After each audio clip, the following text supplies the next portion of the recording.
Než se dostaneš ke svým komentářům, při tomto tématu se mi zdá, že má potenciál vybuchnout. Výbušnina trojice, magistr Kurt, Paislinger a profesor Walter Veit. Zdravím všechny.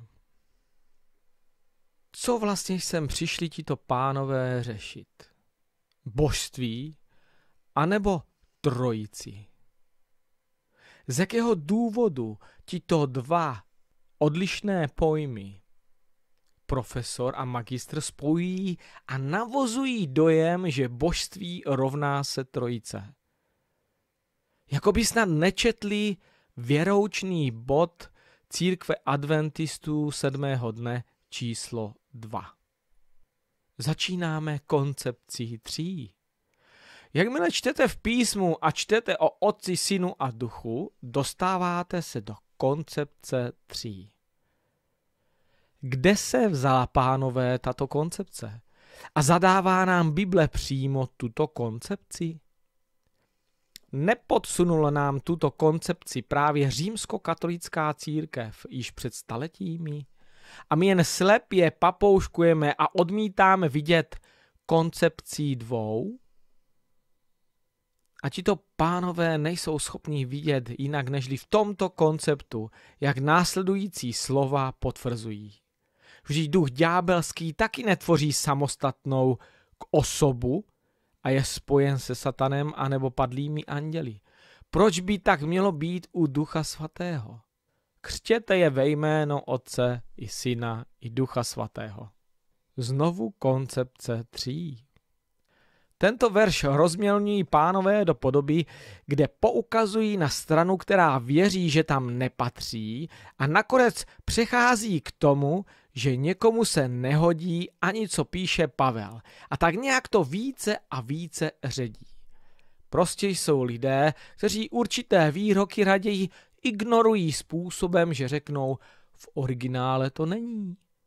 Jen aby si uhájili tu svou pravdu.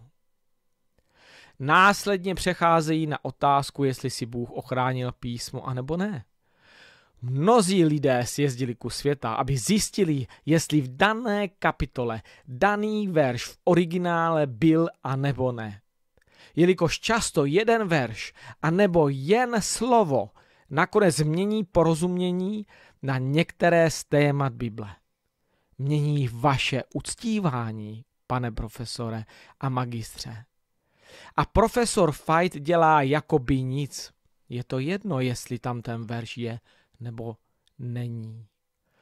Ten, který informuje o posunu událostí k nedělnímu zákonu, informuje o iluminátech, zednářích, jezuitech, supertajných společnostech, které hýbou celým světem, a divné o tom, co papež právě snídá, hovoří, že je jedno, jestli daný verš tam je, anebo není. Není totiž důležité se dozvědět pravdu. Musíme věřit, že Boží slovo si Bůh přece pohlídal. Takže ti, co tvrdí, že daný verš v originálu nenajdete, jdou proti Božímu slovu. On si jistě, co je v písmu, ochránil.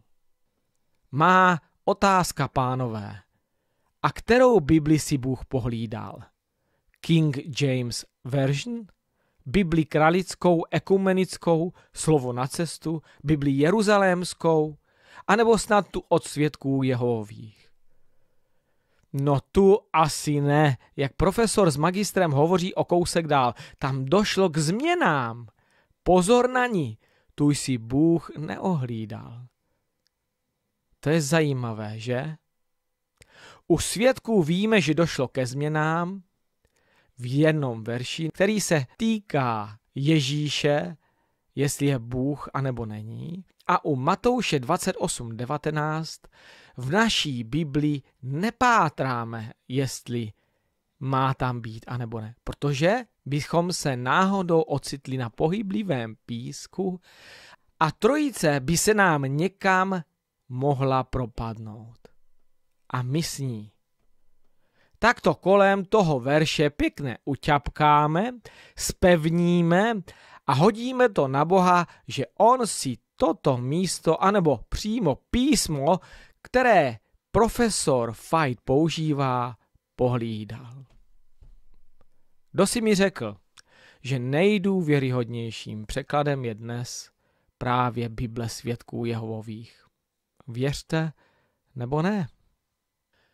K tomu božímu hlídání zde něco řeknu.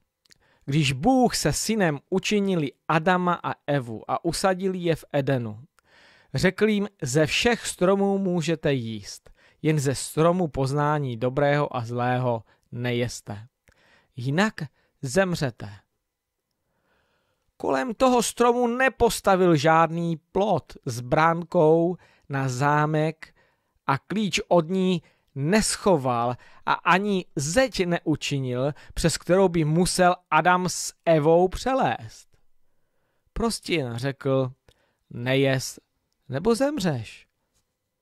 Boží slovo je třeba brát natolik vážně, že pokud to Bůh takto řekne, tak se i stane. A tak je to i s Biblií. Řekl, nedopisujte tam nic a ani nic neubírejte, jinak to s vámi špatně dopadne při posledním soudu. Psáno ve Zjevení. To je to varování. Ten, kdo do Bible něco dopisoval, jistě mu najednou nepřestalo psát pero a ani mu neupadla ruka. Ne, prostě co chtěl napsal a je tam doposud. Ty, co se chtějí dozvědět pravdu, Bůh povede a oni odhalí podvody, které ať v dobrém anebo zlém úmyslu lidé do písma vsadili.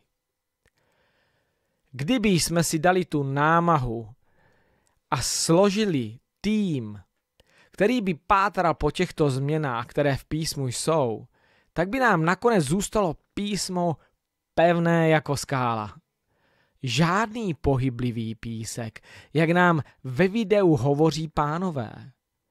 Ale lepší je ten písek uťapkat, pane profesore a magistře, a tvářit se, že ta trojjediná stavba vydrží na věky.